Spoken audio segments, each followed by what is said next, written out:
ನಾವು ತಿಳ್ಕೋಬೇಕಾಗಿದೆ. ಅದಕ್ಕೋಸ್ಕರ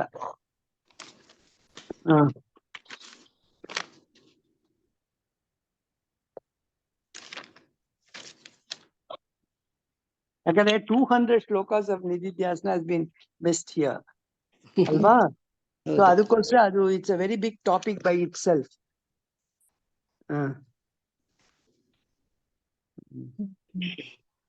ಒಬ್ಬೊಬ್ರು ಒಂದ್ ಸ್ವಲ್ಪ ಹೇಳಿ. Will briefly go through it before we go to that ಇದು. ಓಕೆ.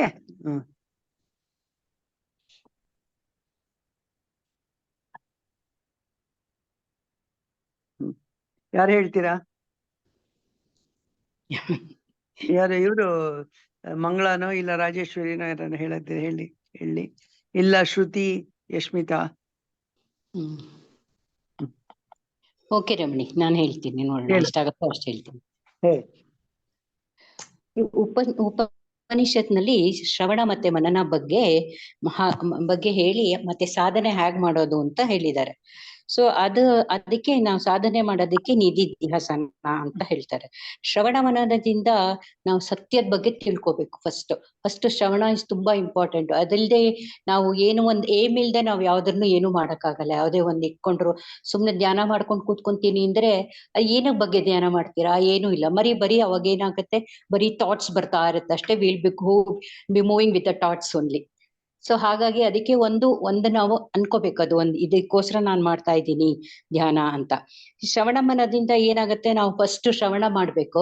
ಒಂದ್ಸಲ ಕ್ಲಾಸಲ್ಲಿ ರಮಣಿ ಹೇಳಿದ್ರು, ಶ್ರವಣ ಯಾವ ತರ ಕೇಳ್ಬೇಕು ಅಂದ್ರೆ ಅದು ಮನಸ್ಸಿಗೆ ನಾಟಿ ಅಲ್ಲೇ ನಿನಗೆ ಕುತ್ಕೋಬೇಕು, ಆ ತರ ಕೇಳ್ಬೇಕು, ಆ ತರ ಶ್ರವಣ ಕೇಳಿಸ್ಕೋಬೇಕು ಅಂತ ಹೇಳಿದ್ರು. ಅದಿವಾಗ ನಂಗೆ ಓದ್ತಾ ಕರೆಕ್ಟ್ ಅನಿಸ್ತಾ ಇದೆ. ಅವಾಗ ಏನೋ ಅನ್ಕೊಂಡ್ಬಿದ್ವಿ. ಸೊ ಇವಾಗ ಅದು ಹೌದು, ಅದನ್ನ ನಮಗ್ ಗೊತ್ತಾದ್ರೇನೆ ಯಾವುದೇ ವಿಷಯ ನಾವ್ ಅದಕ್ ಮುಂದೆ ಏನ್ ಮಾಡ್ಬೇಕು ಅಂತ ಗೊತ್ತಾಗುತ್ತೆ. ಸೊ ಶ್ರವಣ ಅಂದ್ರೆ ನನ್ಗೆ ಒಂದು ಜ್ಞಾಪಕ ಬರುತ್ತೆ. ನಂಗೆ ಒಬ್ರು ಸ್ವಾಮಿಗಳು ಗೊತ್ತಿದ್ರು. ಇದ್ರಲ್ಲಿ ಅವರ ಸತ್ಸಂಗದಲ್ಲಿ ಅವ್ರಿಗೆ ಎಷ್ಟು ಇಂಪಾರ್ಟೆಂಟ್ ಶ್ರವಣ ಅಂದ್ರೆ, ಅವ್ರು ಒಂದ್ಸಲ ಸ್ವಲ್ಪ ಏಜ್ ಆದ್ಮೇಲೆ ಅಲ್ಝಿಮರ್ಸ್ ಬಂತಂತೆ. ಸೊ ಹಿ ವಾಸ್ ಡೂಯಿಂಗ್ ಶ್ರವಣ ಮನನ ತುಂಬಾನೇ ಮಾಡ್ತಾ ಇದ್ರಂತೆ. ನಿಧಿಧ್ಯಾಸನ ಸ್ವಲ್ಪ ಆರಂಭ ಮಾಡಿದ್ರಂತೆ. At the age of 55 only ಅವರು, ಇದು ಸತ್ಯವಾದ ಕಥೆ, ಇದು ಸತ್ಯದ್ದು. ಅವ್ರಿಗೆ ಅವಾಗ ಅಲ್ಝಿಮರ್ಸ್ ಬಂದ್ಬಿಡ್ತಂತೆ. ಅವಾಗ ಅಲ್ಝಿಮರ್ಸ್ ಬಂದ್ರೆ ಬೇರೆ ಏನು ರೆಕಗ್ನೈಸ್ ಮಾಡ್ತಿಲ್ಲ. ವೆನ್ ಸ್ವಾಮೀಜಿ ಸ್ಟಾರ್ಟೆಡ್ ಟಾಕಿಂಗ್ ಇದು ನಿಧಿಧ್ಯಾಸ ಅಂದ್ರೆ ಆತ್ಮದ ಬಗ್ಗೆ ಅದೆಲ್ಲ ಮಾತಾಡುವಾಗ ಅದಕ್ ಮಾತ್ರ ಕರೆಕ್ಟ್ ಆಗಿ ಆನ್ಸರ್ ಮಾಡ್ತಿದ್ರಂತೆ. ಬೇರೆ ಮತ್ತೆ ಎಲ್ಲ ಮರ್ತೋಗ್ತಿತ್ತಂತೆ. ಅಂದ್ರೆ ಅವ್ರು ಹೇಳೋದು ಶ್ರವಣ ಮನನ ಎಷ್ಟು ಇಂಪಾರ್ಟೆನ್ಸ್ ಅಂದ್ರೆ ಯು ಹ್ಯಾವ್ ಟು ಲಿಸನ್. ಅದೇ ನಂಗೆ ಅವಾಗ ರಮಣಿನೂ ಅದೇ ಹೇಳಿದ್ ಕ್ಲಾಸಲ್ಲಿ, ತುಂಬಾ ಚೆನ್ನಾಗಿ ಕೇಳಿಸ್ಕೋಬೇಕು, ಅವಾಗ್ಲೇ ನಮ್ಗೆ ಅದು ಧ್ಯಾನ ಆದಂಗೆ ಲೆಕ್ಕ ಅಂತ ಹೇಳಿದ್ರು. ಸೊ ಹಾಗಾಗಿ ಅದೊಂದು ಎಕ್ಸಾಂಪಲ್ ಇದೆ. ಸೊ ಅದು ಆಮೇಲೆ ಏನ್ ಹೇಳ್ತಾರೆ, ಅದು ಆತ್ಮ ನೀನೇ, ಅದೇ ಆತ್ಮ ನೀನೇ ಆಗಿದ್ಯಾ, ಆವಾಗ ನೀನೇ ಆತ್ಮ ಅಂತ ಹೇಳ್ತಾರೆ. ಅದ್ ಹೆಂಗೆ ನಮ್ಗೆ, ನಾವ್ ಇಷ್ಟ ದಿವಸ ಬರೀ ಬಾಡಿ, ನಾನು ಮನಸ್ಸು, ಇದು ದೇಹದಿಂದ ಎಲ್ಲ ಪ್ರಕೃತಿ ನೋಡ್ಕೊಂಡು ನಾವು ಅದ್ರೊಳಗೆ ಇದ್ಬಿಟ್ಟಿದೀವಿ ನಾವು. ಸೊ ನೀನೇ ಆತ್ಮ ಅಂದ್ರೆ ನಮಗ್ ಶಾಕ್ ಆಗುತ್ತೆ. ಇದೇ ನಾನ್ ಹೆಂಗೆ ಆತ್ಮ ಆಗಕ್ ಸಾಧ್ಯ ಅಂತ ನಮ್ಗೆ ಡೌಟ್ ಬರುತ್ತೆ. ಸೊ ಡೌಟ್ ಬಂದಾಗ್ಲೇ ನಾವು ಅವಾಗ ಶ್ರವಣ ಮತ್ತೆ ಮನದಿಂದ ಕನ್ಫರ್ಮ್ ಮಾಡ್ಕೋಬೇಕು, ದೃಢತೆ ಬೆಳೆಸ್ಕೋಬೇಕು ನಮಗೂ. ಇದು ನಾನು, ಈ ದೇಹ ಮತ್ತೆ ಮನಸ್ಸು ಬುದ್ಧಿ ಎಲ್ಲ ನಾನಲ್ಲ ಇದು.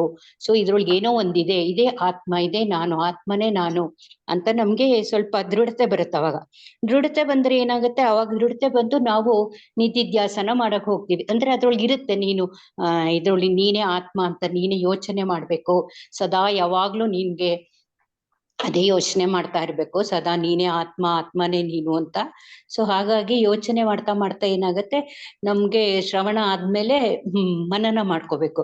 ಮನನ ಮಾಡಾದ್ಮೇಲೆ ಅವಾಗ ನಮ್ಗೆ ಗ್ಯಾರಂಟಿ ಆಗುತ್ತೆ, ಇದು ನಾನಲ್ಲ, ಈ ದೇಹ ನಾನಲ್ಲ ಆದ್ಮೇಲೆ ಮತ್ತೆ ಏನು ಅಂತ ಸ್ವಾಭಾಗ ಶ್ರವಣದಿಂದ ಗೊತ್ತಾಗುತ್ತೆ ನಮ್ಗೆ. ಇದು ನಾನು ಅಲ್ಲ, ಇದು ಆತ್ಮ ನನ್ಗೆ ಸಚ್ಚಿದಾನಂದ ಸ್ವರೂಪ ನಾನು. ಇದು ಯಾವ್ದು ನಾನು ಅನ್ಕೊಂಡಿರೋದು, ಈ ದೇಹ ಮನಸ್ಸು ಬುದ್ಧಿ ಯಾವುದು ನಾನಲ್ಲ. ಸೊ ಅದಕ್ಕೋಸ್ಕರ ಇದು ನಾವು ಅವಾಗ ದೃಢತೆ ಬರುತ್ತೆ ನಮ್ಮಲ್ಲಿ. ಇದೇ ದಿಸ್ ಇಸ್ ಅಂದ್ರೆ ತುಂಬಾ ಸಲ ಕೇಳಿ ದೃಢತೆ ಬರುತ್ತೆ. ಆವಾಗ ನಾವೇನ್ ಮಾಡ್ಬೇಕು, ಅದನ್ನ ಮನನ ಮಾಡ್ಕೋಬೇಕು. ನಾವು ಒಬ್ಬರೇ ಎಲ್ಲ ಕೂತ್ಕೊಂಡಾಗ ಏನಿದು, ಇಸ್ ಇಟ್ ಟ್ರೂ ಅತ್ತಾನ? ಯಾಕೆಂದ್ರೆ ನಮ್ಗದು ಅಕ್ಸೆಪ್ಟ್ ಮಾಡಕ್ ಆಗಲ್ಲ, ಅದು ಸತ್ಯನ. ಎಷ್ಟೇ ಕೇಳಿದ್ರೆ ಕನ್ಫರ್ಮ್ ಆಗೋ ದೃಢತೆ ಬಂದಿದ್ರು ನಮ್ಗೆ ಅಕ್ಸೆಪ್ಟ್ ಮಾಡಕ್ ಆಗಲ್ಲ. ಸೊ ಅದರಿಂದ ನಾವೇನ್ ಮಾಡ್ಬೇಕು, ಮನನ ಮಾಡ್ಬೇಕು.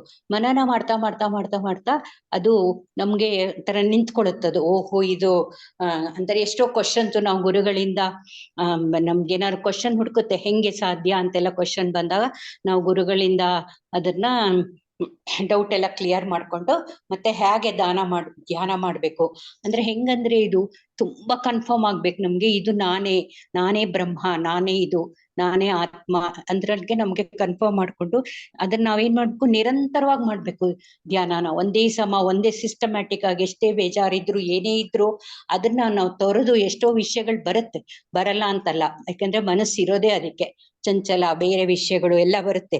ಅಂದ್ರೂ ಅದನ್ನ ನಾವು ಧ್ಯಾನ ಮಾಡುವಾಗ ಮಾತ್ರ ಆ ತರ ವಿಷಯ ಕಡೆ ಹೋಗ್ತೆ. ಇದು ಒಂದೇ ತೈಲಧಾರೆಯಂತೆ. ಇದ್ರೊಳಗೆ ರಮಣ ಮಹರ್ಷಿನೂ ಹೇಳ್ತಾರೆ, ಇದು ಅವಾಗ ಅದ್ರೊಳಗೆ ಉಪದೇಶ ಸಾರಲ್ಲಿ ತುಂಬಾ ಚೆನ್ನಾಗಿದೆ ಅದೆಲ್ಲ. ಯಾವ ತರ ಧ್ಯಾನ ಮಾಡ್ಬೇಕು, ಯಾವ ತರ ನೀನ್ ಕಾನ್ಸಂಟ್ರೇಟ್ ಮಾಡ್ಬೇಕು, ಹೆಂಗೆ ಒಂದೇ ವಿಷಯ ಇಟ್ಕೊಂಡು ಕಾನ್ಸಂಟ್ರೇಟ್ ಮಾಡ್ಬೇಕು. 24 ಗಂಟೆ ವಿಷಯ ಬಂದ್ರು ಅದನ್ನ ನೀವು ಕಂಪಲ್ಸರಿ ಆಗಿ ತೊರೆಯೋಕ್ಕೂ ಆಗಲ್ಲ. But when you are particular about ಒಂದೇ ವಿಷಯನ ನೀನ್ ಇಟ್ಕೊಂಡ್ರೆ ಯು ಕ್ಯಾನ್ ಕಾನ್ಸಂಟ್ರೇಟ್ ಅಂತ ಹೇಳ್ತಾರೆ. ಖಂಡಿತ ಮಾಡ್ಬೋದು ಅದು. ಸೊ ಹಾಗಾಗಿ ಬೇರೆ ವಿಷಯ ಯಾವುದು ಚಿಂತೆ ಇಲ್ಲದೆ ಇದೇ ಒಂದೇ ಸಮ ತೈಲಧಾರೆಯಂತೆ ಅದನ್ನ ಒಂದೇ ಸಮ ಮಾಡ್ಬೇಕು ಅಂತ ಹೇಳ್ತಾರೆ. ಸೊ ಈ ಮಧ್ಯ ಮಾಡ್ತಾ ಇರುವಾಗ ನಮ್ಗೆ ಎಷ್ಟು ಡಿಸ್ಟರ್ಬೆನ್ಸ್ ಆಗಿದೆ, ಶರೀರ, ನಾನು, ಅದೆಲ್ಲ ಎಲ್ಲೋ ಬೇರೆ ವಿಷಯಗಳೆಲ್ಲ ಬರುತ್ತೆ. ಅಂದ್ರೂನು ನಾವು ಅದನ್ನ ಕಂಪಲ್ಸರಿ ತೆಗೆದು ಹಾಕದೆ ಅದನ್ನ ನಮ್ಗೆ ಒಂದೇ ವಿಷಯ, ಇವಾಗ ನಾನು ಧ್ಯಾನಕ್ಕೆ ಕೂತ್ಕೊಂಡ್ರೆ ಕರೆಕ್ಟ್ ಆಗಿ ಡೈಲಿ ಮಾಡ್ಬೇಕು. ನಾವು ಒಂದ್ ದಿವಸ ಮಾಡ್ಬಿಟ್ಟು 2 ದಿವಸ ಬಿಟ್ರೆ ಅದು ಹೋಯ್ತು.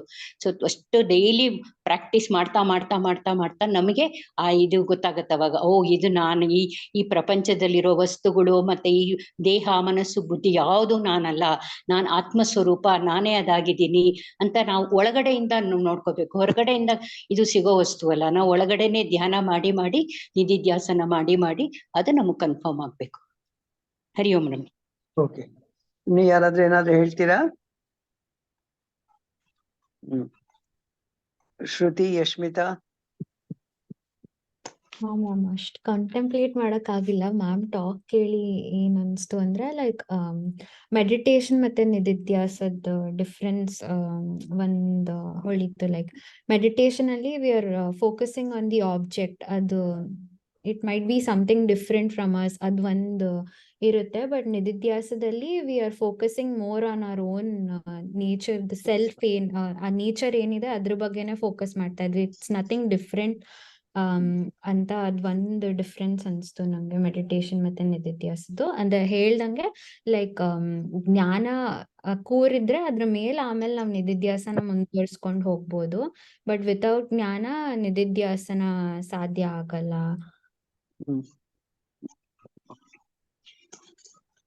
Okay, let me make it brief and finish because it's quite a long one. ಇವಾಗ ಇಷ್ಟವರೆಗೂ ನಾವು ಯಾಕೆ ನಿಧಿಧ್ಯಾಸನಕ್ಕೆ ಬಂದಿದ್ದೀವಿ ಅಂದ್ರೆ, that means before ನಿಧಿಧ್ಯಾಸನ there is something which we have already done. That is ಬ್ರಹ್ಮ ಸತ್ಯಂ ಜಗನ್ಮಿತ್ಯಂ ಜೀವೋ ಬ್ರಹ್ಮೈವ ನ ಪರಃ. ಇದನ್ನ we discussed 7 questions what the student asked, and ಅದರಲ್ಲಿ ಈ 3 more topics we added. To prove what is Brahma Satyam, Jagan Mityam, Jivo Brahmaiva Naparaha. To altogether 10 topics we have discussed. Now, adali the final conclusion is Brahma Satyam, Jagan Mityam, Jivo Brahmaiva Naparaha. Brahma alone is truth, Jagat is Mithya, and there's no difference between Jiva and Brahma. Alva? This is the final thing which we have so far understood in the teaching of Vivekachudamani. But idanna we can, these 3 topics could be reduced to 2 by saying aham satyam jagan mityam or aham satyam brahma. Nanu brahma, nanu satyavada brahma jagan mitya. So we are condensing the teaching, alva? Now this teaching we have understood. Now this teaching should become part of our personality, alva? So adikke this is only a teaching now, but ಇದನ್ನ ಇನ್ನೂ serious ಆಗಿ, because we are only studying Vivekachudamani, ಇದನ್ನ ಅರ್ಥ ಮಾಡ್ಕೊಳ್ಬೇಕೆ we have to go through many more texts, like many more Upanishads and all. So this should create an urge or interest in us to study Upanishads. So now the question arises, are we ready for study of Upanishads? Yes, some of us will say, yes, I'm interested now. ಇದೆಲ್ಲ ಈ ವಿವೇಕಚೂಡಾದ್ಮೇಲೆ ಆದ್ಮೇಲೆ ಯಾವ್ದೋ ಉಪನಿಷತ್ ಓದ್ಬೇಕು ಕೇಳ್ಬೇಕು ಅಂತ ಅನ್ಸುತ್ತೆ. But ಕೆಲವ್ರಿಗೆ ಅನ್ಸುತ್ತೆ, ಅಯ್ಯೋ ಇದಿಷ್ಟು ಕಷ್ಟವಾಗಿದೆಯಲ್ಲ, ನನಗೆ I think I am not ready for this ಜ್ಞಾನ ಯೋಗ. ಇನ್ನು ವಿ ಆರ್ ಸ್ಟಿಲ್ ಇನ್ ಜ್ಞಾನ ಯೋಗ only. Okay, so I'm still not ready for Jnana Yoga anta. So why does he feel he's not ready for Jnana Yoga? That means he still hasn't acquired the full qualification, that sadhana chatushtaya, Viveka, Vairagya, Shat Sampatti, Mumukshata, ಪೂರ್ತಿ ಅವನಿಗೆ ಬಂದಿಲ್ಲ ಅಲ್ವಾ?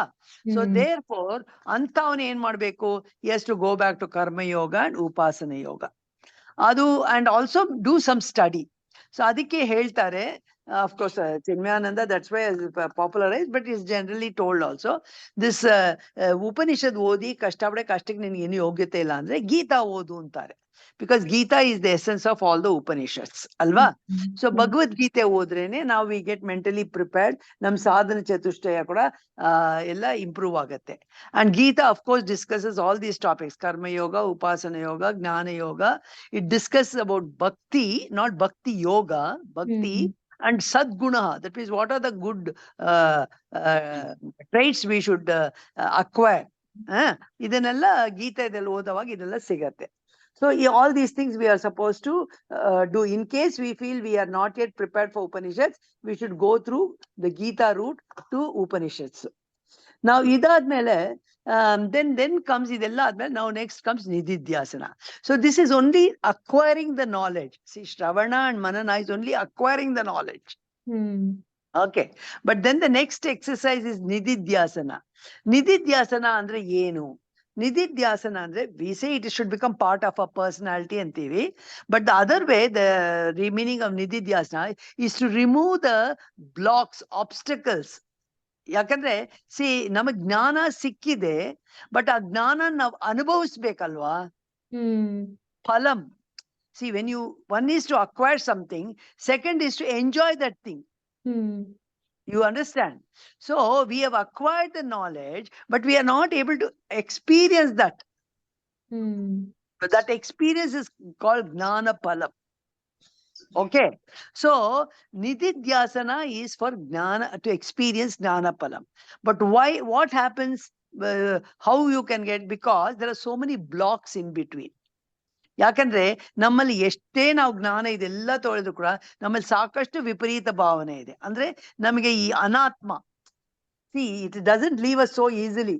ಇಷ್ಟೆಲ್ಲ ನಾವು ಓದಿದ್ರು ಕೂಡ ನಾನು, ನನ್ನ ದೇಹ, ನನ್ನ ಸಂಸಾರ, ನನ್ನ ಪ್ರಪಂಚ, you understand, ನನ್ನ profession, will these things leave you so easily? They don't leave us, alva? So therefore this anatma prapancha ಇದೆಯಲ್ಲ, ಅದ್ರಲ್ಲಿ 5 ಇದೆ. ನಾನು, ನನ್ನ ಸಂಸಾರ, ನನ್ನ ಪ್ರೊಫೆಷನ್ನು, ಆಮೇಲೆ ನನ್ನ ಸಮಾಜ, ಇದೆಲ್ಲ all these things do not leave us. So this anatma is always coming in the way for us to experience that I am Atma, I am Brahma ಅನ್ನೋದು ಅಲ್ವಾ? So the Nididhyasana is mainly an exercise to overcome this obstacles. So the 5 obstacles I forgot to tell you. It is mind, body, family, possessions and position. You know, these are called as Pancha Anatma. It is these which come in the way of our experiencing the Brahman. So unless we remove the obstacles, how can the experience happen? So Nididhyasana is mainly a exercise to get rid of this anatma, pancha anatma, that mind, body, family, possessions, position idiyalla. Idanna we have to get out of that, because it is this which is making feel my mind, my body, my family, my position, my nan saman, idella namge yavdu idella I and mine is coming because of anatma, alva? Our attachment to that anatma is so much for so many years, janmantaradinda bandirodu. You understand? So ಎಲ್ಲರೂ ಕೇಳಿಸ್ತಾ ಇದೆಯಾ? ಕೇಳಿಸ್ತಾ ಇದೆ. And also you remember we had discussed, we have got two abhimanas. One is Samanya Abhimana, one is Vishesha Abhimana. The Samanya Abhimana is Prarabdha. Like I am born as an Indian, I can't change that. I am born to in such a family to so and so, that I can't change. Alva, there are certain things prarabdhadinda agiradu you can't change. That is called adanna ನಾವು accept ಮಾಡಲೇಬೇಕು. I am so and so ಅಂತ ಸಾಮಾನ್ಯ ಅಭಿಮಾನ. ವಿಶೇಷ ಅಭಿಮಾನ is what I acquire. I become a musician, I become a technician, I become an engineer, I become a politician, I become idella which we acquire in this, that is all vishesha. So these are all, again, everything put together is ignorance only, ignorance based. Alva. So therefore these so this 5 anatmas could also be classified into now 2 anatmas. One is samanya abhimana, the second is vishesha. Now I have to get rid of this before I experience that I am Brahman. Alva. So nididhyasana is mainly a process of getting rid of this. Now how to get rid of this? So ಅದಕ್ಕೆ ನಾವು ಯಾಕಂದ್ರೆ ಈ ಅನಾತ್ಮ ನಮ್ಗೆ ಇದರಿಂದ as long as we are attached, ಒಂದೇ worry, ಇದಾಗತ್ತೆ ಅದಾಗತ್ತೆ ಏನೇನೋ, ಈವನ್ ನಾವು ಕಣ್ಮುಚ್ಕೊಂಡು ಕೂತ್ಕೊಂಡು ಕೂಡ ಅಲ್ಲೇನಾಯ್ತು, ಮನೇಲಿ ಏನಾಯ್ತು, ಆಫೀಸ್ ಏನಾಯ್ತು, ಮಗುಗೇನಾಯ್ತು, see all these things trouble us ಅಲ್ವಾ. So therefore idanna we have to get out. These are all called as viparita bhavanas. So these viparita bhavanas, why they come? Because mamakara, raga, dvesha, ahankara, mamakara, raga, dvesha, they're also called as dushta chatushtayam anta. So this anatma is not leaving us because we have all these things. Ahankara, nannadu, my, I, mine, raga, dvesha, ನನಗೆ ಇದಿಷ್ಟ ಇದಿಲ್ಲ ಅಂತ ಅಲ್ವಾ. So ಇದನ್ನೆಲ್ಲ we have to overcome that. So ಇದನ್ನೆಲ್ಲ how to overcome that? So ಅದಕ್ಕೆ what we have to first and think is cultivate is titiksha. Titiksha means to bear everything. Now we have studied about titiksha alva.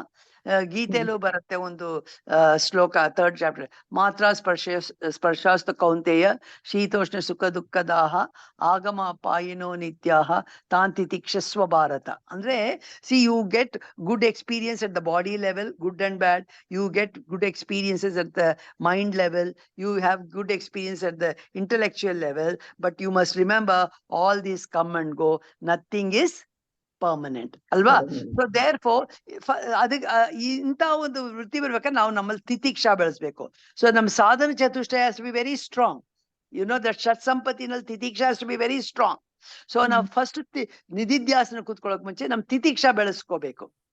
ಆಮೇಲೆ ಅದಾದ್ಮೇಲೆ ನಾವು ಆದಷ್ಟು ಈ ಶ್ಲೋಕಗಳು ನಾವು ಹೇಳ್ತಾ ಇದ್ದೀವಲ್ಲ, see we are mostly listening it mechanically. ಮನೋಬುದ್ಧಿ ಅಹಂಕಾರ ಚಿತ್ತಾನಿ ನಾಹಂ ನಚ ಶ್ರೋತ್ರ ಜಿವ್ವೆ ನಚ ಗ್ರಾಣ ನೇತ್ರೆ, ನಾನು ಮನಸ್ಸಲ್ಲ, ನಾ ಬುದ್ಧಿ, ಇದೆಲ್ಲ ಹೇಳ್ತೀವಲ್ಲ, ಇದನ್ನ ಇನ್ನು ಜಾಸ್ತಿ ಅದಕ್ಕೆ ನಾವು ಇದು ಅಟೆನ್ಷನ್ ಕೊಟ್ಟು ಕೇಳಿ, we must try to make it a part of our personality. So these are all the steps. So first is to develop titiksha.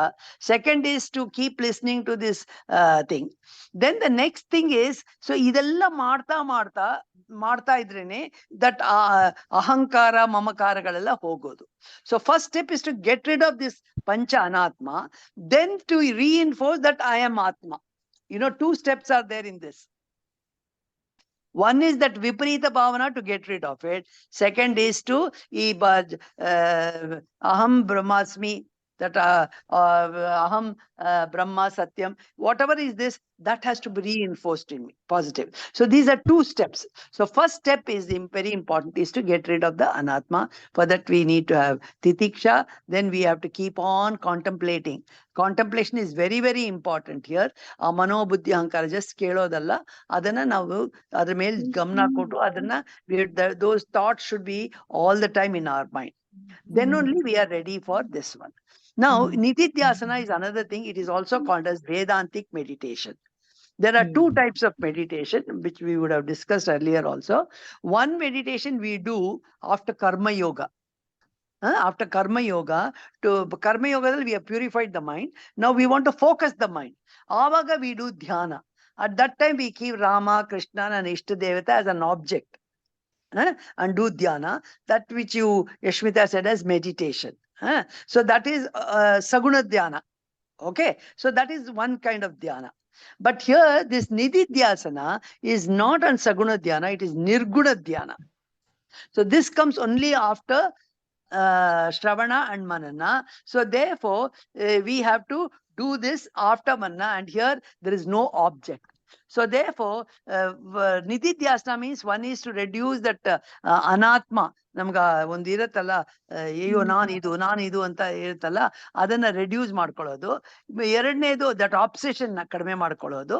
Then ಅದು ಕಡಿಮೆ ಆದ್ಮೇಲೆ then we should take up this topic that aham brahmasmi, itara whatever we have heard in Shravana Manana, we have to start taking up one topic.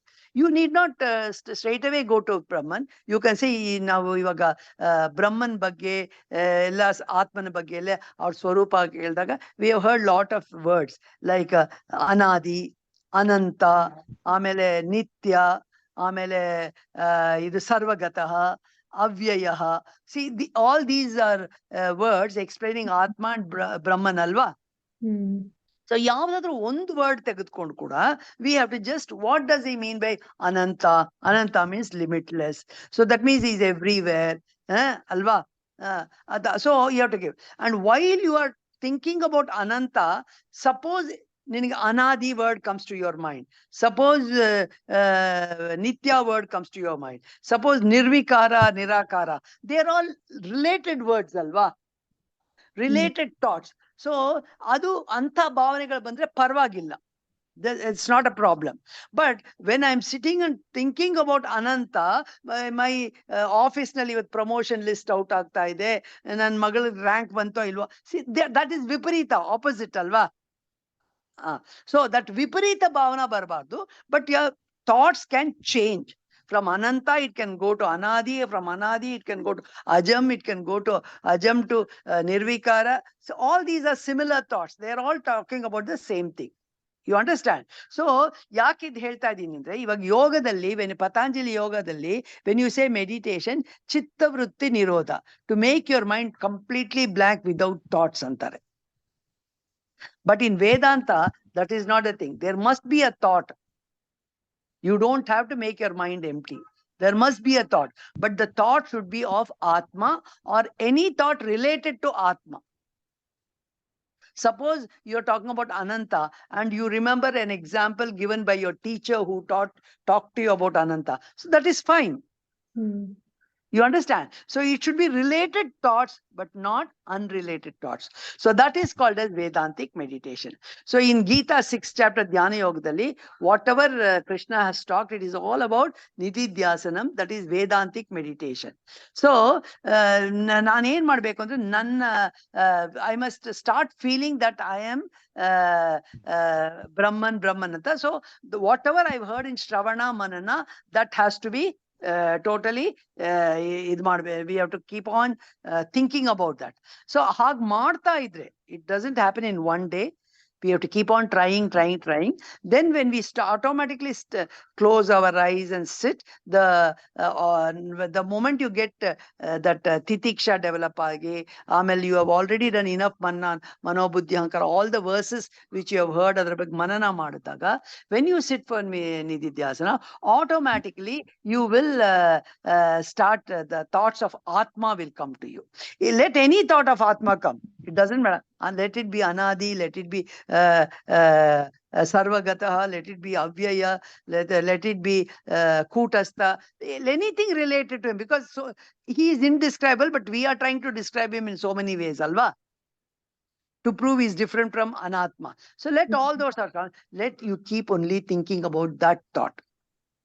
Then what happens, one day you suddenly, when the moment you sit, you will feel ಏನ್ ಯಾರು ಹೇಳಿದ್ರು ಕೂಡ, I am Atma, this doesn't affect me. ಇದು ಇವ್ರು ಏನ್ ಹೇಳಿದ್ರು, even in your day-to-day life, when people do something, it's okay, all this comes and goes, it's all only for the body, but my Atma is not affected.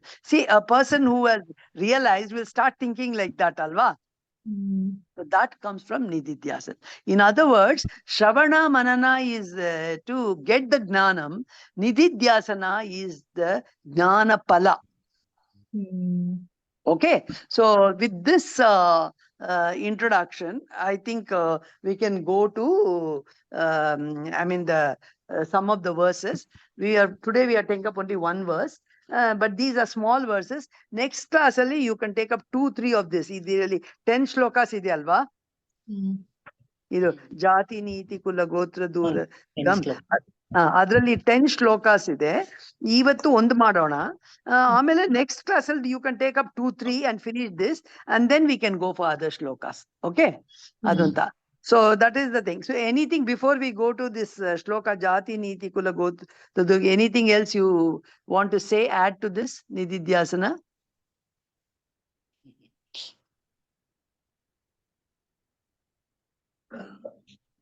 Main ag now see, phalam is to experience what we have learnt, alva?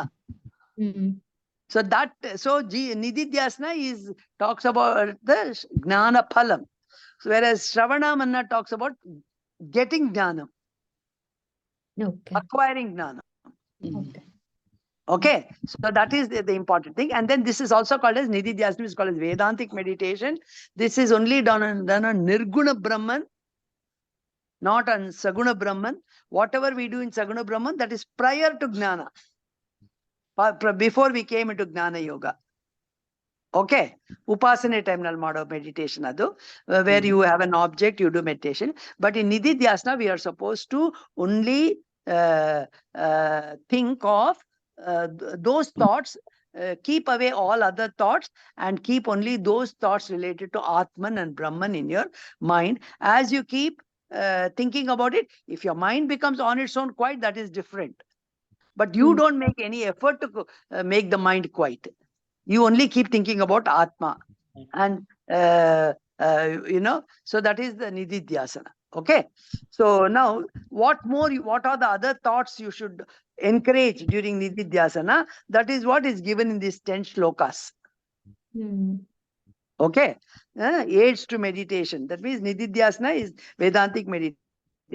So what are the thoughts? Ade helnalla, viparita bhavane thoughts barbadu, but related thoughts, can always come. You need not stay in one thought all the time, or you need not make an effort to make your mind empty. So that is one thing you must remember in nididhyasana. Okay. Anything ಯಾರಾದ್ರೂ add ಮಾಡ್ತೀರಾ? ಯಶ್ಮಿತಾ, ಶ್ರುತಿ, ರಾಜೇಶ್ವರಿ ಇದಾರಾ? ರಾಜೇಶ್ವರಿ? ಇದೀನಿ ರಮಣಿ. ಅದೇ ಗುರುಜಿ ಹೇಳ್ದಾಗೆ ಯಾವಾಗ್ಲೂ ಕೆಲ್ಸ ಮಾಡ್ತಿದ್ರು ಮೆಡಿಟೇಷನ್ನೇ ಮಾಡ್ಬೇಕು ಅಂತಿಲ್ಲ. ಕೆಲ್ಸ ಮಾಡ್ತಿದ್ರು ನೀವು ಅದೇ ಜ್ಞಾನದಲ್ಲಿ ಅದನ್ನೇ ಯೋಚಿಸ್ತಾ ಇರಿ. ಅದನ್ನೇ ಯೋಚಿಸ್ತೀರಿ, ಅದ್ರ ಬಗ್ಗೆನೆ ಇದ್ ಮಾಡ್ತಾ ಇರಿ ಅಂತ ಹೇಳ್ತಲ್ಲ. ಕೆಲ್ಸ ಮಗುನ ಹೇಗೆ ಮಗು ಮೇಲ್ ನಮ್ ಕಾನ್ಸಂಟ್ರೇಷನ್ ಇರುತ್ತೋ ಹಾಗಿರ್ಬೇಕು ಅಂತ ಅವ್ರು ಹೇಳೋದು. ಮಗು ಎಲ್ಲೋ ಇದ್ರುನು ಮಗು ಏನ್ ಮಾಡ್ತಿದ್ಯೋ, ಮಗು ಬಿತ್ತ ಎತ್ತ ಅಂತೀವಿ. ನಾವ್ ಒಳಗಿದ್ರು ಮಗು ಹೊರಗಿದ್ರು ನಮ್ಗೆ ಜ್ಞಾನ ಇರುತ್ತಲ್ಲ, ಹಾಗಿರ್ಬೇಕು ನಿಮ್ ಜ್ಞಾನ ಅಂತ ಹೇಳ್ತಾ ಇದ್ರು ಅವ್ರು ಗುರೂಜಿ. ಆತರ ಕೂತ್ರೆ ನಿಂತ್ರೆ ಕೆಲ್ಸ ಮಾಡ್ತಿದ್ರೆ ಯಾವಾಗ್ಲೂ ಅದೇ ಇರ್ಬೇಕು ಅಂತ ಅಲ್ವಾ? ಹೌದು ಹೌದು ಅಲ್ವಾ? ಅದು ಭಕ್ತಿನೂ ಇರ್ಬೇಕು ಅನ್ಸುತ್ತೆ ನಂಗೆ. ಭಕ್ತಿನೂ ಇರ್ಬೇಕು ಅನ್ಸುತ್ತಲ್ವಾ? ಜ್ಞಾನ ಭಕ್ತಿ ಎರಡೂ ಬೇಕು. ಭಕ್ತಿ ಬೇಕು. ಭಕ್ತಿ ಇಲ್ದೇನೆ ನೀವು ಈವನ್ ಕರ್ಮಯೋಗ ಉಪಾಸನ ಯಾವ್ದು ಮಾಡಕ್ಕಾಗಲ್ಲ. ಶ್ರವಣ ಮನನ ನಿಧಿಧ್ಯಾಸನ bhakti is a must. It's a essential qualification. It is not a yoga. It's not something which takes you to mukti. It is an accessory, a means which should be there. Ella kadenu irbeku. Karma yogadalli irbeku, upasana yogadalli irbeku, shravanadalli irbeku, manadalli irbeku, nididhyasana elladrallu ಆ ಭಕ್ತಿ ಅನ್ನೋದು ಇರ್ಬೇಕು. It's a commitment. ಇಲ್ಲಿ one doubt ರಮಣಿ, ಇವಾಗ ನಾವು ಅವ್ರು ಹೇಳ್ದಂಗೆ ನಾವು ಅಂದ್ರೆ ಒಂದೇ ಧ್ಯಾನ ಮಾಡ್ತಾನೆ ಇರ್ತೀವಿ, ಕೆಲಸ ಮಾಡೋವಾಗ್ಲೂ ಒಂದೇ ಚಿಂತೆ. ಬಟ್ ಏನಾಗುತ್ತೆ ಅಂದ್ರೆ ವಿತೌಟ್ ಆ ಚಿಂತೆನೆ ಬಿಟ್ಟು ಒಂದೊಂದ್ಸಲ ಬೇರೆ ಥಾಟ್ಸ್ ಬಂದ್ಬಿಡುತ್ತಲ್ಲ. ಬರ್ಲಿ, ಬಟ್ ಸಿ ಬಂದ್ರೆ ಬಂದ್ ಹೋಗ್ಬಿಡಿ. ಆ ಥಾಟ್ ಬಂದಿದೆ ಅಂತ ಅದೇ ಥಾಟ್ ಹೊರಟೋಗ್ತೀವಿ.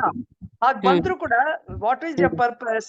ಇವಾಗ ಇವನ್ ನೀವಾಗ ಧ್ಯಾನಕ್ಕೆ ಕೂತ್ಕೊಂಡಾಗ ನೀವು ಆತ್ಮ ಏನೋ ಯೋಚನೆ ಮಾಡ್ತಾ ಇವತ್ತು ಕ್ಲಾಸಲ್ಲಿ ಏನೋ ಹೇಳಿದ್ರು ಅದನ್ನ ಅದನ್ನ ಯೋಚನೆ ಮಾಡಿ ಸಡನ್ ಆಗಿ ನಿಮ್ಗೆ ಇರ್ತದೆ ಅರ್ಚನಾದ ಫೋನ್ ಬಂತೋ ಏನೋ ಬರುತ್ತೆ ಅಂತ ಇಟ್ಕೊಳ್ಳಿ, ಬರ್ಬೋದು ಅಂತ.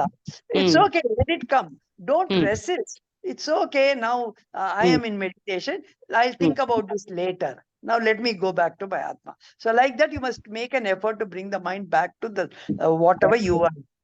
Nim guri enitto adakke. Okay. See, ಬರುತ್ತೆ. It doesn't. ಅದೇ ಅನಾತ್ಮ ಅಷ್ಟು ಬೇಗ ಬಿಡಲ್ಲ ನಮ್ಮನ್ನ. ಹೇಳಿದ್ನಲ್ಲ, ನಾನು ನಂದು ನನ್ ಸಂಸಾರ, ನನ್ ಪೊಸಿಷನ್ನು, ನನ್ ಸಾಮಾನು, ನನ್ ಕೆಲ್ಸ ಇದೆಲ್ಲ ಬಿಡಲ್ಲ ನಮ್ಮನ್ನ ಅಷ್ಟು ಬೇಗ. ಎಷ್ಟು ಕಡಿಮೆ ಮಾಡ್ಕೊಂಡ್ರು ಕೂಡ. ಬಟ್ ಬಂದತೆ ಇಟ್ಸ್ ಓಕೆ, ಇದು ಆಮೇಲೆ ಯೋಚನೆ ಮಾಡೋಣ, ಇವಾಗ ನಾನು ಕೂತಿರೋದು ಇದಕ್ಕಲ್ವಾ, ಇದನ್ನ ಮುಗಿಸೋಣ ಅಂತ. ಈಗ ಸ್ವಲ್ಪ ಮಾಡ್ತಾ ಇದ್ರೆ ಆಮೇಲೆ ನಮ್ ಮೈಂಡ್ ಇದ್ರ ಬಗ್ಗೆನೆ ನಾವು ಯೋಚನೆ ಮಾಡ್ತಾ ಇದ್ರೆ ನಾವು ಕೂತ ತಕ್ಷಣ ಈ ಟಾಪಿಕೇ ಬರುತ್ತೆ. ಇವಾಗ ನಮ್ ಮನಸ್ಸಲ್ಲಿ ಏನೇನಿರುತ್ತೋ ಅದೇ ಆಗತ್ತೆ. ನಾವ್ ಮಲಗೋವಾಗ ಕೂತ್ಕೊಳ್ಳೋವಾಗ ಅದೇ ಬರೋದಲ್ವಾ. ಬ್ಯಾಕ್ಗ್ರೌಂಡ್ ನಲ್ಲಿ ನೀವು ಈ ಶ್ರವಣ ಮನನವನ್ನೇ ಮಾಡ್ತಾ ಇದ್ರೆ, ಶ್ರವಣ ಮಾಡಿದ ಮನ್ನ ಮಾಡ್ತಾ ಇದ್ರೆ ನಿತ್ಯಾಸ ಕೂತಾಗ ಅದ್ ಬೇಗ ಬಂದ್ಬಿಡತ್ತೆ. ಅದಕ್ಕೆ ಅದು ಪ್ರಾಕ್ಟೀಸ್. ರಾತ್ರಿ ಮಲಗುವಾಗ ನೀವು ಇದನ್ನೇ ಯೋಚನೆ ಮಾಡಿದ್ರೆ ಬೆಳಗ್ಗೆ ಎದ್ದ ತಕ್ಷಣ ನಮ್ಗೆ ಇದೇ ಯೋಚನೆ ಬರುತ್ತೆ. ಬೇರೆ ರಾತ್ರಿ ನೀವೇನ್ ತಿಳ್ಕೊಂಡು ಮಲಗ್ತಿರೋ ಬೆಳಗ್ಗೆ ಅದೇ ಬರುತ್ತಲ್ವಾ. ಹೇಳುವಾಗ್ಲೇ ಆ ಯೋಚನೆ ಬರುತ್ತೆ. ನೀವ್ ಬೇರೆ ಯೋಚನೆ ಮಾಡ್ಕೊಂಡು ಏನೋ ಮಾಡ್ಕೊಂಡ್ರೆ ಹೇಳುವಾಗ್ಲೂ ಅದೇ ತಿರ್ಗಾ ಅದೇ ಯೋಚನೆ. ತುಂಬಾ ಎಕ್ಸ್ಪೀರಿಯನ್ಸ್ ಆಗಿದೆ ನಂಗೆ. ಅದಕ್ಕೆ ನಾವು ಇದಕ್ಕೆ as students of Vedanta, since we are interested in moksha, we want to reach that state, we want to get into nididhyasana. ನಾವು ಅದು ಇದ್ರಲ್ಲಿ ನಮ್ಮ ಎಫರ್ಟ್ ಬೇಕು. ನಾವ್ ಎಫರ್ಟ್ ಆಗದೆ ಏನೂ ಆಗಲ್ಲ ಅಲ್ವಾ. ಅದಕ್ಕೋಸ್ಕರ ಎಫರ್ಟ್ ಹಾಕ್ಲೇಬೇಕಾಗತ್ತೆ ಅದಂತ. ಸರಿ, ಇವಾಗ ಇದು ಯಾರಾದ್ರೂ ಓದಿ ಸ್ವಲ್ಪ ಹೇಳಿ ಏನ್ ಅರ್ಥ ಅಂತ. ಫಸ್ಟ್ ಶ್ಲೋಕ ಎಲ್ಲ ಇದೆ. ಓದ್ಲಾ ರಮಣಿ? ನಾನು ಓದಿ. ಜಾತಿ ನೀತಿ ಕುಲ ಗೋತ್ರ ದೂರಗಂ ನಾಮ ರೂಪ ಗುಣ ದೋಷ ವರ್ಜಿತಂ ದೇಶ ಕಾಲ ವಿಷಯಾತಿ ವರ್ತಿ ಯದ್ ಬ್ರಹ್ಮ ತತ್ವಮಸಿ ಭಾವಯಾತ್ಮನಿ. ಅಂದ್ರೆ ಜಾತಿ ನೀತಿ ಕುಲ ಗೋತ್ರ ಇವುಗಳಿಂದ ದೂರ ಆಗಿರೋದು, ನಾಮ ರೂಪ ಗುಣ ಅದು ದೋಷ ಇಲ್ದೇ ಇರೋದು, ದೋಷರಹಿತ ವರ್ಜಿತ ಆಗೋಗಿರೋದು, ದೇಶ ಕಾಲ ವಿಷಯ ಇದರಿಂದೆಲ್ಲ ಮೀರಿರೋದು ಯಾವ ಬ್ರಹ್ಮ ಇದೆಯೋ ಅದೇ ನೀನಾಗಿದ್ದಿ ಅಂತ ನಾವು ಮನ್ಸಲ್ಲಿ ಅನ್ಕೋತಾ ಇರ್ಬೇಕದ್ನ. ಭಾವಯಾತ್ಮನಿ ಅನುಸಂಧಾನ ಮಾಡ್ಕೋತಾ ಇರ್ಬೇಕು. ಇದೆಲ್ಲದಕ್ಕಿಂತ ಮೀರಿರೋದು ಯಾವ್ದಿದೆಯೋ ಆ ಬ್ರಹ್ಮನೇ ನಾನು ಅಂತ. ಸರಿನಾ? ಸರಿ, ಓಕೆ. ಇನ್ನೇನಾದ್ರು ಆಡ್ ಮಾಡ್ತೀರಾ? ಮಂಗಳ ಏನಾದ್ರು ಆಡ್ ಮಾಡ್ತೀರಾ? ಯಶ್ಮಿತಾ? ಲೈಕ್ ಇದು ಫಸ್ಟ್ ಟೈಮ್ ಓದಿದಾಗ ನಿರ್ವಾಣ ಶತಕವೇ ಜ್ಞಾಪಕ ಬಂತು. ಬರುತ್ತಲ್ಲ, ನ ಮೃತ್ಯು ಶಂಕಃ ನ ಜಾತಿ ಭೇದ ಪಿತಾ ನೈವ ನೈವ ಮಾತಾ ಜನ್ಮ ಅಂತ. ಸೊ ಅದೇ ಲೈಕ್ ನಾವ್ ಹಿಂದಿನ ಶ್ಲೋಕದಲ್ಲೂ ಕೇಳಿದ್ವಿ, ಇದೆ ಮೃತ್ಯು ಶಂಕ ಏನಕ್ಕಿಲ್ಲ ಅಂದ್ರೆ ಲೈಕ್ ನಾವ್ ಬಾಡಿ ಮೈಂಡ್ ಇಂಟೆಲೆಕ್ಟ್ ಅಲ್ಲ ಅಂತ. Because it's just like a dream body, ಆ ತರ ರಿಯಾಲಿಟಿ ಇಲ್ಲ. ಸೊ ಬಾಡಿ ಮೈಂಡ್ ಇಂಟೆಲೆಕ್ಟ್ ನಾವ್ ಇಲ್ಲ ಅಂದ್ರೆ ಸೊ ಡೆತ್ ಇಲ್ಲ. Because body mind intellect, we are not body mind intellect. So ಅದು ಹುಟ್ಟುತ್ತೆ, it takes another form. ಅದು ಮೃತ್ಯು ಶಂಕ ಹೋದ್ಮೇಲೆ like we are not even born. So ಹುಟ್ಟೆ ಇಲ್ಲ ಅಂದ್ರೆ like where is mother, where is father, relationships ಎಲ್ಲ ಅದೊಂದ್ ಮಿಥ್ಯ ಅಂತಾನೆ ತಿಳಿಬಹುದು ನಿರ್ವಾಣ ಶತಕಂ. ಅದು ಫಸ್ಟ್ ಲೈನ್ ಹಂಗೆ ಉಳಿತು. ಮಂಗಳ ಏನಾದ್ರು ಹೇಳ್ತೀರಾ? ಏನಿಲ್ಲ ರಮಣಿ, ಇದು ಯಾವಾಗಿನಂದ್ರೆ ಈ ವೇದಾಂತ ಯಾವಾಗ್ಲೂ ಈ ಜಾತಿ ಬಗ್ಗೆ ಏನು ಹೇಳೋದೇ ಇಲ್ಲ. ಸುಮ್ನೆ ಇದು ಮಿಸ್ಸಿಂಗ್ ಅಷ್ಟೇ. ಯಾವತ್ತು ವೇದಾಂತ ಏನ್ ಮಾಡ್ತೇವೆ, ಜಾತಿ ಹೇಳೋದೇ ಇಲ್ಲ. ಇದನ್ನ ನೀವು ಬೇರೆ ತರ ಅರ್ಥ ಮಾಡ್ಕೊಳ್ತಾ ಇದ್ದೀರಾ. ಅದಕ್ಕೆ ಬರ್ತೀನಿ ನಾನು. ಫಸ್ಟ್ ಆಫ್ ಆಲ್ ಈ 10 ಶ್ಲೋಕ ನಮ್ಮನ್ನೇ ನಾವು ನಿಧಿಧ್ಯಾಸಗಳು ಏನ್ರ ಬಗ್ಗೆ ನಾವ್ ಯೋಚನೆ ಮಾಡ್ಬೇಕು, ಅಫ್ಕೋರ್ಸ್ Okay. ನಾವ್ ಎಷ್ಟೋ ಕೇಳಿದೀವಿ, ಎಷ್ಟೋ ಗೀತೆ ಓದಿ, ಅದನ್ನೇನಾದ್ರೂ ನಾವು ಉಪಯೋಗ ಯಾವ್ದಾದ್ರು ಒಂದು ಪರ್ಟಿಕ್ಯುಲರ್ ಟಾಪಿಕ್ ತೆಗೆದುಕೊಂಡು ಒಂದ್ ಶ್ಲೋಕ ಇಟ್ಕೊಂಡು ಇಟ್ಕೋಬೇಕು. ದಿನಾ ಚೇಂಜ್ ಮಾಡ್ತಾ ಹೋಗ್ಬಾರ್ದು. ಯಾವ್ದಾದ್ರು ಒಂದ್ ಪರ್ಟಿಕ್ಯುಲರ್ ಶ್ಲೋಕ ನಮ್ಗೆ ಇಂಪ್ರೆಸ್ ಆಗಿರೋದು ಯಾವ್ದು ಹೇಳಿದ್ರು ಅದನ್ನ ನಾವು ಇವಾಗ ಮನೋಬುದ್ಧಿ ಅಹಂಕಾರದಲ್ಲಿ ಒಂದು ಶ್ಲೋಕನೋ ಇಲ್ಲ ಇವಾಗ ಅದಕ್ಕೆ ಗುರುಜಿ ಮೆಡಿಟೇಷನ್ ಮಾಡೋವಾಗ್ಲೂ ಒಂದ್ ಶ್ಲೋಕ ಹೇಳ್ಬಿಟ್ಟು ಆ ಶ್ಲೋಕನ ಲಾಸ್ಟ್ ನಲ್ಲಿ ತರ್ತಾರಲ್ವಾ, ಹಾಗೆ ಯಾವ್ದಾದ್ರು ಇಟ್ಕೋಬಹುದು. ಸೊ ಇಲ್ಲಿ ಶಂಕರಾಚಾರ್ಯರು ಒಂದು 10 ಶ್ಲೋಕ ಕೊಟ್ಟಿದ್ದಾರೆ. ಸೊ ಅದು ಇದು mainly to help you to do nididhyasana. So ಇದು ಒಂದು ಭಾವನೆ, ನಿಮ್ಮ ಒಂದು ಭಾವನೆ, ಬ್ರಹ್ಮ ತತ್ವಮಸಿ ಭಾವಯಾತ್ಮನಿ. ಸೊ ಇಲ್ಲಿ ಇದನ್ನ ನೀನು ನಿನ್ನ ಹೃದಯದಲ್ಲಿ ಇಟ್ಕೋ ಅಂತ ಹೇಳ್ತಾರೆ. ಸೊ ಇಲ್ಲಿ before I go to the thing, ಇಲ್ಲಿ ಒಂದು ಇದೆ, ಒಂದು ನಾವ್ ಏನಾದ್ರೂ ಅರ್ಥ ಮಾಡ್ಕೊಳಕ್ಕೆ ನಮಗೆ ಬುದ್ಧಿ ಬೇಕು. ಯಾವುದೇ ಫೀಲ್ಡ್ ಅಲ್ಲಿ any topic to understand we need our intellect ಅಲ್ವಾ. The function of the intellect which we call it as gnana is always through intellect. So this gnana don't connect this gnana to the Vedantic gnana we are talking about. Any gnana about any subject, any topic, if you want knowledge, ಅದಕ್ಕೆ ನಿಮಗೆ intellect ಬೇಕಲ್ವಾ, intellect ಇಂದಾನ ಅರ್ಥ ಮಾಡ್ಕೊಳ್ಳೋದು. So ಯಾವುದೋ ಒಂದು ಅರ್ಥ ಮಾಡಿ. ಎರಡನೇದು ನಮಗೊಂದು ಇದು ಫೀಲಿಂಗು, ಭಕ್ತಿ ಅನ್ನೋದು ಒಂದು feeling. That I'm committed to it, I'm dedicated to it, I want to be close to it ಅನ್ನೋ ಒಂದು ಫೀಲಿಂಗ್ ಅಲ್ವಾ. So this is a function of the mind. So ಜ್ಞಾನ of any topic is the function of the intellect, ಬುದ್ಧಿದು. And bhakti is bhakti is a function of the mind. But ಇಲ್ಲಿ Shankaracharya is not using that. He is using the word bhavayatmani. ಭಾವಯ ಅಂದ್ರೆ ಏನು, ಭಾವನಾ ಅಂದ್ರೆ ಏನು? ಭಾವನಾ ಅಂದ್ರೆ it is both. It's not just enough if you understand by intellect, or it is just ಕೆಲವ್ರು ಬರೀ ಅರ್ಥ ಆಗತ್ತೆ, ಅವ್ರಿಗೆ ಯಾವ ಫೀಲಿಂಗ್ಸ್ ಇರಲ್ಲ. ಕೆಲವ್ರು ತುಂಬಾ ಭಕ್ತಿ ಇರುತ್ತೆ, ಮೂಢ ಭಕ್ತಿ ಇರುತ್ತೆ, ಬಟ್ ಅವ್ರಿಗೆ ಏನು ಅಂತ ಅದು ಅರ್ಥ ಆಗಿರಲ್ಲ. You understand? So there must be an understanding and there must be a commitment, feeling, devotion to it.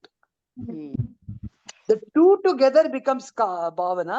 Adanne English nalli helodu contemplation anta. Contemplation is called as bhavana. It is the function of heart. ಅಂದ್ರೆ ನಾವು ಹೃದಯ ಅಂತೀವಲ್ಲ, ನನ್ನ ಹೃದಯ, ನೀವು ಹೃದಯದ ಮಾತು ಕೇಳಿ ಅಂತೀವಲ್ಲ ನಾವು, ಬುದ್ಧಿ ಮಾತು ಕೇಳಿ ಅಂತ ಹೇಳಲ್ಲ, ಮನಸ್ಸಿನ ಮಾತು ಕೇಳಿ ಅಂತ ಹೇಳಲ್ಲ, ಹೃದಯದ ಮಾತು ಕೇಳಿ ಅಂತ. ತುಂಬಾ ಡೀಪ್ ಏನಾದ್ರು subject, you listen to your heart ಅಂತೀವಲ್ವಾ. You don't say you listen to your mind. You know mind can be fickle. Intellect, there is no emotion, tumba rational alva. So we always say listen to your heart. So when you say heart, this is not the physical heart, hrudaya andre, where the both together intellect and mind are integrated. That is called as contemplation, that is called as bhava. So ನೀನ್ ಇವಾಗ when you say Ishwara or is ನಿರ್ಗುಣ, ಇದು ಬ್ರಹ್ಮನ್ is ಅನಂತ ಅಂದ್ರೆ, the word ananta meaning you should know ಅಲ್ವಾ. ಅನಂತ ಅಂದ್ರೆ ಏನು? Limitless. You must have some examples, like ಒಂದು ಸಾಗರ, ಆಮೇಲೆ ಅದಕ್ಕಿಂತ ಮಿಂಚಿದ್ದು ಒಂದು ಆಕಾಶ, ಅದಕ್ಕಿಂತ ಮಿಂಚಿದ್ದು ಸ್ಪೇಸು, ಹೀಗೆ ಯು ಮಸ್ಟ್ ಥಿಂಕ್ ಅಬೌಟ್ ಇದೆಲ್ಲ. You are using the intellect ಅಲ್ವಾ. ಆಮೇಲೆ ಭಾವನೆ, you start enjoying being in that. ಇವಾಗ ನೀವು ಸಾಗರ್ ನೋಡಿದ ತಕ್ಷಣ ಅಯ್ಯೋ ಎಷ್ಟು ಹಾಯಾಗಿದೆ ಅಂತ ನಾವು ಅಲ್ಲಿ we start feeling the peace there ಅಲ್ವಾ. Correct, exactly. So it's not just understanding, you must become one with the object and start enjoying that object. ಮತ್ತೆ ಒಂದು ಅದೇನ್ ಈಗೋ ಆಗಲ್ವಾ ರಮಣಿ? ಈಗೋ ಇಂದ ನಾವ್ ಇದ್ ಮಾಡಲ್ವಾ? ಈಗೋ ಇಸ್ ಅಹಂಕಾರ. ಅದೆಲ್ಲ ತಾನ ಹೇಳಿದ ಪಂಚ ಅನಾತ್ಮ, ಅದನ್ನೆಲ್ಲ ಮುಗಿಸ್ತಾನು ನಾವ್ ಇದಕ್ಕೆ ಬಂದಿರೋದು. ಅದನ್ನೆಲ್ಲ ಬಿಟ್ಟು ಮಧ್ಯ ಮಧ್ಯದಲ್ಲಿ ಬರತ್ತೆ.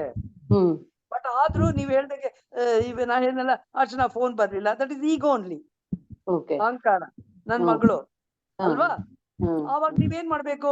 ಸರಿ ಇಲ್ಲ, ಇದು ಆಮೇಲೆ ನೋಡ್ಕೊಳ್ಳೋಣ, ಇವಾಗ ನಾನು ಕೂತಿರೋದು ನಿಧಿಧ್ಯಾಸನಕ್ಕೆ, let me think about this forward this. Okay. You understand? That is what is bringing the mind back. And when you are thinking about it, just don't think intellectually or just don't feel for it mind. Your intellect should be convinced and your mind should fully feel for it. That is the meaning of contemplation or bhavaya. Bhava andre adu. Feeling full understanding or understanding feeling antare ಚಿನ್ಮಯಾನಂದರು ಇದನ್ನ. ಅಲ್ಲ, ಈಗ ನಾವು ದೇವ್ರಿಗೊಂದ್ ಪೂಜೆ ಮಾಡಿರ್ತೀರಿ, ಹೂಗಳಿಟ್ಟು ಎಲ್ಲ ನೋಡ್ತಾ ಇರ್ತೀರಿ, ಒಂಥರ ಆನಂದ ಆಗತ್ತಲ್ಲ, ಅದು ಅಹಂಕಾರನೋ ಭಾವನೆನೋ? ಅದು ಭಾವನೆ, ಭಾವನೆ ಅಲ್ವಾ? ಎಷ್ಟು ಚೆನ್ನಾಗಿ ಕಾಣ್ತಾ ಇರುತ್ತೆ. ಅದ್ರಲ್ಲಿ ಅಹಂ ಎಲ್ಲಿ ಬಂತು? ಯಾವ್ದೋ ಒಂದು ಒಳ್ಳೆ ವಸ್ತು ನೋಡಿದಾಗ ಅದ್ರ ಏನು ಅಂತ ತಿಳ್ಕೊಂಡು ಅದ್ರ ಸುಂದರತೆ, ಅದ್ರ ಬಗ್ಗೆ ನೀವು ಸಂತೋಷ ಪಡ್ಕೊಂಡು ನಿಮ್ ಮನಸ್ಸಲ್ಲಿ ಶಾಂತಿ ಸುಖ ಸಿಕ್ಕಿದ್ರೆ ಅದು ಇಟ್ ಬಿಕಮ್ಸ್ ಅ ಭಾವನೆ ಓನ್ಲಿ. ಇಟ್ ಡಸಂಟ್ ಬಿಕಮ್ ಅಹಂಕಾರ. ಬೇಕು, ಅದು ಬೇಕು, ಅದು ನನ್ನದಾಗ್ಬೇಕು, ಬೇರೆಯವ್ರಿಗೆ ಇರಬಾರ್ದು, ಅದು ಬಂದ್ರೆ ಅವಾಗ ಅಹಂಕಾರ. ಇವಾಗ ನಾನೇ ನೋಡ್ಬೇಕು, ದೇವ್ರು ಮಾಡ್ತೀವಲ್ಲ, ಪುಷ್ ಮಾಡ್ತಾರಲ್ಲ ದೇವಸ್ಥಾನದಲ್ಲಿ, ನಾನೇ ನೋಡ್ಬೇಕು ಹೊರಗಿರಮ್ಮ ಅಂತಾರಲ್ಲ, ಅದು ಅಹಂಕಾರ ಅಲ್ವಾ? ನಾನ್ ನೋಡ್ಬೇಕು, ನೀನ್ ನೋಡ್ದೇ ಇದ್ರೆ ಏನಂತೆ, ನಾನು ಅಷ್ಟು ಕಷ್ಟ ಮಾಡ್ಕೊಂಡು ಬಂದಿದ್ದೀನಿ, ಬೆಳಗ್ಗೆಯಿಂದ ಕಾದಿದ್ದೀವಿ ಲೈನ್ ಅಲ್ಲಿ ನಾವು ಅಂತ ಜಗಳ ಆಡ್ತಾರಲ್ಲ, ಅದೆಲ್ಲ ಅಹಂಕಾರ ಅಲ್ವಾ?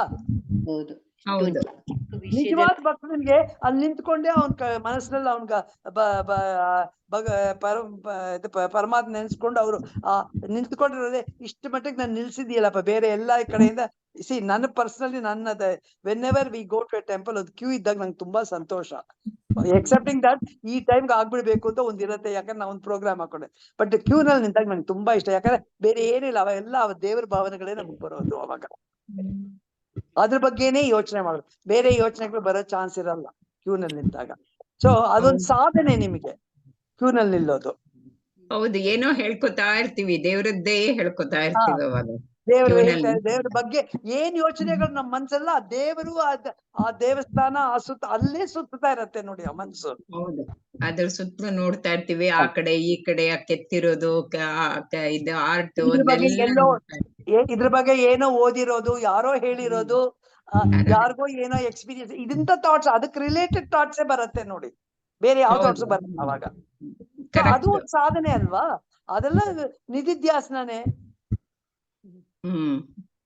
So constantly meditate in your own heart. That is what it means by Brahma Tattvamasi Bhavayatmani. ಆಮೇಲೆ ಇಲ್ಲಿ of course ಇದು ಏನಾಗುತ್ತೆ, ಬ್ರಹ್ಮನ್ is the truth which is beyond caste, creed, family, lineage is Brahman. So ಇಲ್ಲಿ ಜಾತಿ ಯಾಕೆ ಅಂತ ಹೇಳ್ತಾರೆ ಅಂದ್ರೆ, ಪರಮಾತ್ಮ ಜಾತಿ ಮಾಡಿಲ್ಲ, ಈ ಜಾತಿ ಮಾಡಿರೋದು ಮನುಷ್ಯ. ನೀವ್ ಹೇಳಿದ್ರಲ್ಲ ಇದು ಮಂಗಳ, ಯಾಕೆ ಈ ವರ್ಡ್ ಜಾತಿ ಇದೆಲ್ಲ ಬರುತ್ತೆ ಅಂತ. ಈ ಜಾತಿ ನೀತಿ ಕುಲ ಗೋತ್ರ ಎಲ್ಲ ಯಾರು ಮಾಡಿರೋದು? ನಾವುಗಳೇ ಮಾಡ್ಕೊಂಡು. ಸೊ ಅದ್ರಲ್ಲೇ ನಮ್ಮ ಸುತ್ತಾ ಇದೀವಿ ನಾವಲ್ವಾ, ಅದರಿಂದ ಹೊರಗ್ ಬರ್ಬೇಕಲ್ಲ. ಹೌದು. ಸೊ ಅದನ್ನ ವರ್ಣಗಳು ಮಾತ್ರ ಅಲ್ವಾ, 4 ವರ್ಣಗಳು, ಅದನ್ನ ಜಾತಿ ಮಾಡ್ಕೊಂಡು ಒದ್ದಾಡ್ತಿದೀವಿ. ಇಲ್ಲ, ಆ ಜಾತಿ 4 ವರ್ಣಗಳಾದ್ರು ನಾವ್ ಅದನ್ನ ಉಪಯೋಗಿಸ್ಕೊಂಡು ಅದನ್ನ ಕರೆಕ್ಟ್ ಇದ್ರಲ್ಲಿ ಉಪಯೋಗಿಸ್ತಾ ಇಲ್ಲ. ಆ ಜಾತಿನ ಬೇರೆ ರಾಂಗ್ ಇದ್ರಲ್ಲಿ ಯೂಸ್ತಾ ಇದ್ದೀವಿ. ಕ್ರೀಡ್ ಅಂತ ಕೂಡ ನಾನು ಇಂಡಿಯನ್, ನೀನ್ ಫಾರಿನರು ಅಂತ ನಾವು ಹೇಳ್ಕೊಳ್ತೀವಲ್ವಾ. ಅವನ ಆಫ್ರಿಕನ್, ಬ್ಲ್ಯಾಕ್, ಇದು ಕ್ರೀಡ್. ನಾನ್ ಇಂಥ ಫ್ಯಾಮಿಲಿ, ನಾನ್ ಇಂಥ ಸಂಸಾರ, ಕುಲ, ನಾನ್ ಇಂಥ ಗೋತ್ರ, ಇದೆಲ್ಲ ನಾವ್ ಇದ್ರಲ್ಲಿ ಅಹಂಕಾರ ನಾವ್ ಬೆಳೆಸ್ಕೊಂಡಿದ್ದೀವಿ ಅಲ್ವಾ. ಸೊ ಇದನ್ನೆಲ್ಲ ಬಿಡೀತೆ ಶಂಕರಾಚಾರ್ಯರು ಹೇಳ್ತಾ ಇರೋದು. ನೀನ್ ಇಂಡಿಯನ್ ಆಗ್ಲಿ, ಫಾರಿನರ್ ಆಗ್ಲಿ, ಕ್ರಿಶ್ಚಿಯನ್ ಆಗ್ಲಿ, ಮುಸ್ಲಿಂ ಆಗ್ಲಿ, ಗಂಡಸಾಗ್ಲಿ, ಹೆಂಗಸಾಗ್ಲಿ, ಬ್ರಾಹ್ಮಣ ಆಗ್ಲಿ, ಕ್ಷತ್ರಿಯ ಆಗ್ಲಿ, ವೈಶ್ಯ ಆಗ್ಲಿ, ಶೂದ್ರ ಆಗ್ಲಿ, ಈ ಬ್ರಹ್ಮ ಅನ್ನೋದು ಇದಕ್ಕೆಲ್ಲ ಮೀರಿರೋದು. ಅದಕ್ಕೆ ಇದೆಲ್ಲ ಏನು ಇಲ್ಲ ಅಲ್ವಾ. ಈ ಬ್ರಹ್ಮನಿಗೆ ಇದೆಲ್ಲ ಇಲ್ಲ, ಇದೆಲ್ಲ ನೀನ್ ಮನಸ್ಸಲ್ಲಿ ಇಟ್ಕೊಂಡಿದ್ಯಾ, ಇದೆಲ್ಲ ನಿನ್ನ ದೇಹ ಮನಸ್ಸು ಬುದ್ಧಿಗೆ ಸೇರಿರೋದು, ಇದು ಬ್ರಹ್ಮನಿಗೆ ಸೇರಿರೋದಲ್ಲ. ಬ್ರಹ್ಮನ್ ಇಸ್ ಬಿಯಾಂಡ್ ಆಲ್ ದಿಸ್ ಅಂತ ಹೇಳ್ತಾರೆ. ಅದೇ ಫಸ್ಟ್ ಲೈನು. ಸೆಕೆಂಡ್ ಲೈನ್ ಏನು? ನಾಮರೂಪ ಗುಣ ದೋಷ ವರ್ಜಿತ.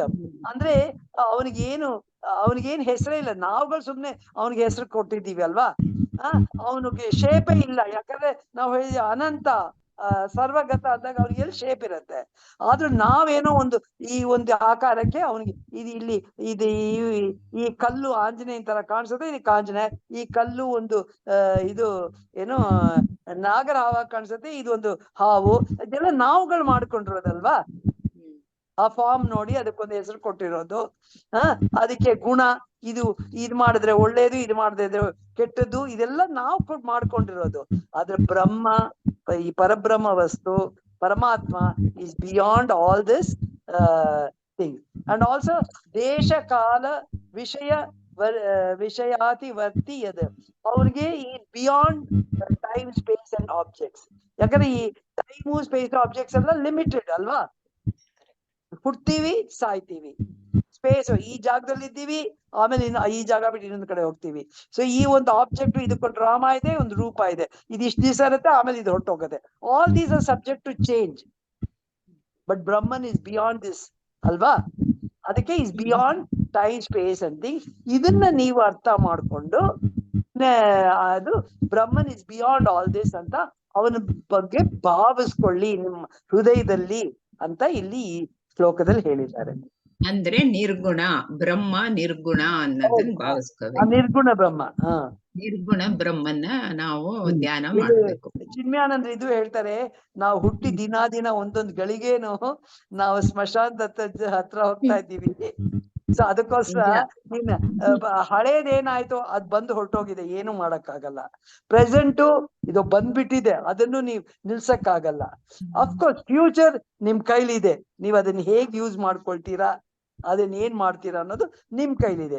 ಅದೇ ಇವತ್ತು ಹೇಳಿದ್ವಲ್ಲ, ನೀವ್ ಯಾವ ತರ ಆರ್ತನಾಗಿರ್ತೀರೋ, ಅರ್ಥಾರ್ಥಿ ಆಗಿರ್ತೀರೋ, ಜಿಜ್ಞಾಸು ಆಗಿರ್ತೀರೋ. ಜಿಜ್ಞಾಸು ನೀವು ಸಗುಣ ಬ್ರಹ್ಮನ ಉಪಾಸನೆ ಮಾಡ್ತಿರೋ, ನಿರ್ಗುಣ ಬ್ರಹ್ಮ ಉಪಾಸನೆ ಮಾಡ್ತಿರೋ, ಅದ್ರಲ್ಲಿ ನೀವು ನಿರ್ಗುಣ ಉಪಾಸನೆಗೆ ಹೋಗ್ ಮುಂಚೆ ಏಕರೂಪ ಮಾಡ್ತಿರೋ, ವಿರಾಟ್ ರೂಪ ಮಾಡ್ತಿರೋ, ಇದೆಲ್ಲ ನಿಮಗ್ ಚಾಯ್ಸಸ್ ಇದೆ ಅಲ್ವಾ. ಹೌದು. ಸೊ ಇದನ್ನ ಆರಿಸ್ಕೊಂಡು ನೀವು ಮುಕ್ತಿ ಕಡೆಗೆ ಹೋಗ್ತೀರಾ. ಇದೆಲ್ಲ ಬಿಟ್ಟು ಇಲ್ಲ ನಾನು ಕದ್ದು ಕಸ್ಕೊಂಡು ಮಕ್ಕಳು ರಾಗದ್ವೇಷದಲ್ಲಿ ಹೊರಲಾಡ್ತಾ ಇರ್ತೀವಿ ನಾವು, ಅದು ನಿಮಗ್ ಬಿಟ್ಟಿರೋದಲ್ವಾ. ಸೊ ಅದಕ್ಕೆ ಯಾಕೆ ಟೈಮ್ ವೇಸ್ಟ್ ಮಾಡ್ತೀರಾ? ಇರೋ ಗಳಿಗೆನ ನಿನ್ ಫ್ಯೂಚರ್ನ ನೀನ್ ಹೇಗೆ ಆ ಮೋಕ್ಷದ ಕಡೆ ಹೋಗಕ್ಕೆ ನೀನು ದಾರಿ ಹುಡುಕೊಂಡು ಅದಕ್ ಪ್ರಯತ್ನ ಪಡು ಅಂತ ಇಲ್ಲಿ ಹೇಳ್ತಾ ಇದ್ದ. ಸೊ ಅದು ಯಾವಾಗ ಪಾಸಿಬಲ್?